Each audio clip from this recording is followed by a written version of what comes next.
Halo semuanya, bertemu dengan saya. Nama saya Sinung. Jadi kali ini saya akan mengantarkan Anda dalam sebuah pengantar untuk kuliah rekayasa perangkat lunak atau capstone project ya. Jadi nanti di sini saya tidak sendiri, saya ada tim dosen. Jadi ada beberapa dosen yang akan menyampaikan materi dan mungkin juga akan menjadi fasilitator buat Anda ya. Nah, di minggu pertama ini mungkin kan kita lihat materi ya. Jadi mungkin memang materinya untuk minggu pertama agak cukup banyak ya, karena nanti di belakang kita akan mengerjakan banyak project. Jadi beberapa materi akan kita sampaikan lumayan cukup banyak di depan. Jadi di sini mungkin Anda harus perhatikan ya. Nah, untuk minggu pertama pun kita akan coba lihat beberapa bagian ya. Pertama misalnya kita akan overview software development process. Mungkin nanti selanjutnya kita lanjutkan dengan product development. Bagian 3 dengan balancing up. Kemudian bagian 4 adalah validate learning. Bagian 5 managing proses. Bagian 6 adalah prosesnya. Dan bagian 7 adalah kita bicara tentang performance ya. Oke, penting bagi Anda untuk tahu tentang CLO atau Course Learning Objective kita ya. Jadi kuliah kita itu mengharapkan Anda adalah mahasiswa yang mampu merencanakan, merancang, mengimplementasi, dan mengevaluasi proses, terutama yaitu proses pengembangan perangkat lunak ya. Nah, nanti akan kita kaitkan dengan pengembangan proyek perangkat lunak. Di sini akan kita gunakan metodenya, yaitu metode Agile ya. Oke. Kemudian ini ada sub CLO-nya. Yang pertama yang paling dasar, yaitu Anda diharapkan bisa mampu menyebutkan dan menjelaskan metode pengembangan perangkat lunak ya, berbasis Agile metodologi ya. Jadi yang pertama, minimal Anda paham dulu ya teorinya dan bisa menjelaskan. Yang kedua adalah mampu menjelaskan prosesnya pengembangan perangkat lunak. Kemudian yang ketiga, mampu menjelaskan karakteristik pengembangan perangkat lunak dengan menggunakan Agile metodologi ya.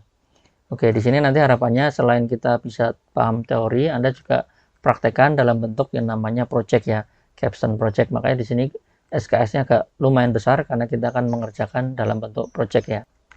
Nah, di sini mungkin kita akan antarkan dulu dengan perbandingan ya, Agile versus tradisional ya. Jadi mungkin kalau hari ini kita akan mengenal Agile, mungkin zaman dulu atau zaman sebelum ada Agile mungkin akan dikenal disebut sebagai tradisional atau ada istilah namanya plan driven ya.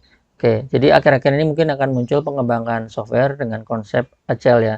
Sedangkan konsep yang lama mungkin kita sebut dengan konsep tradisional ya, atau plan driven sequential ya.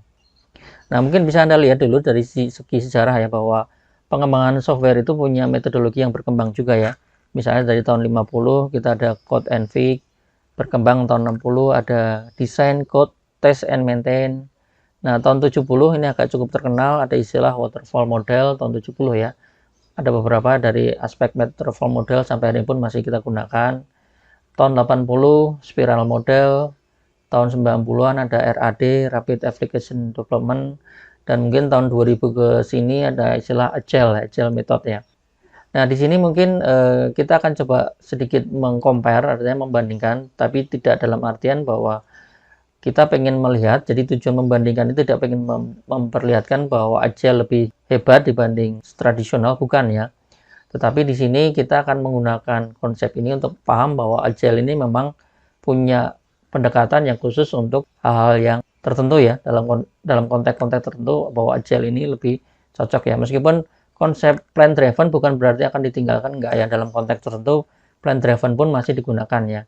Oke, mungkin kita akan coba review sebentar ya. Salah satu konsep plan driven adalah, salah satunya adalah waterfall ya. Jadi waterfall secara filosofi kan air terjun ya. Oke, jadi semua metode pengembangan perangkat lunak dari prinsip tradisional kadang-kadang disebut dengan waterfall atau plan driven ya. Jadi plan driven, jadi sesuai dengan namanya adalah didrive oleh rencana. Jadi plan driven yaitu berusaha merencanakan fitur yang diinginkan oleh user secara perencanaan dengan baik dan berurutan ya. Jadi ada istilah sequential juga ya. Jadi plan driven sequential.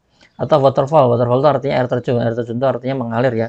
Jadi kalau sudah ada sekuennya, kita nggak bisa balik lagi ke sekuen yang atas ya. Oke, jadi kurang lebih seperti di sini filosofinya waterfall ya. Bisa Anda lihat di gambar di sini. Jadi waterfall itu kayak air terjun ya. Dari atas, jadi ada requirement juga ada dua, sistem, software, kemudian lakukan analisis. Setelah analisis kita melakukan desain. Setelah desain coding, setelah coding selesai lakukan pengujian operasional ya. Jadi di sini kurang lebih ya, Anda perhatikan bahwa filosofinya adalah seperti ini. Jadi bukan nggak mungkin ya, sangat jelek sekali ketika misalnya contoh sudah testing baru menyadari ada kesalahan di atas ya. Kemudian ulang lagi dan sebagainya. Jadi duduk ombak lagi enggak ya. Jadi filosofinya harus dipastikan dulu ini udah benar, analisis sudah benar bagus, desainnya juga udah benar bagus. Jadi jangan sampai salah langsung coding ya. Coding juga sudah benar, baru lakukan testing ya. Jadi nggak memungkinkan kita kembali ke atas lagi sebenarnya ya. Oke, jadi kurang lebih filosofinya adalah seperti itu ya. Jadi makanya dalam beberapa case waterfall sangat cocok untuk beberapa situasi ya sebenarnya ya. Nah, ini contoh waterfall model yang dikenalkan oleh Royce ya. Mungkin bisa Anda lihat kurang lebih hampir sama. Di sini misalnya di sini masih memungkinkan untuk kembali, tetapi kembalinya nggak terlalu jauh ya. Misalnya kembalinya hanya di bagian desainnya. Dari sini pun juga masih kembali boleh, tetapi dicek lagi di requirement-nya ya. Oke, kita akan lihat dulu. Jadi tidak serta-merta bahwa plan driven jelek ya. Jadi pasti ada kelebihan dan kekurangannya ya. Jadi benefit dan problem dari sebuah plan driven. Jadi kita lihat dulu ya benefitnya ya.